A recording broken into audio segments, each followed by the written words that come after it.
అమెజాన్కు కేంద్రం నోటీసులు.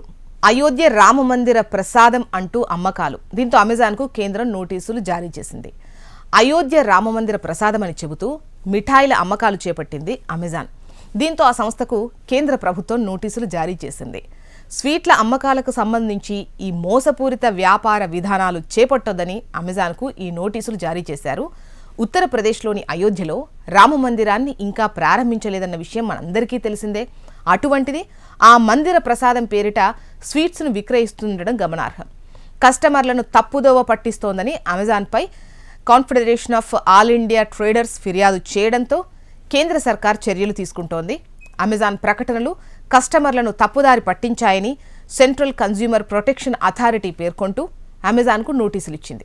దీనిపై సమాధానం ఇచ్చేందుకు అమెజాన్కు 7 రోజుల గడువిచ్చింది. సమాధానం ఇవ్వకపోతే నిబంధనల ప్రకారం అమెజాన్పై చర్యలు తీసుకుంటామని హెచ్చరించింది. కాగా అయోధ్య రాముని ప్రాణ ప్రతిష్ఠ వేడుకకు దేశ నలుమూలల నుంచి భక్తులు హాజరు కానున్నారు.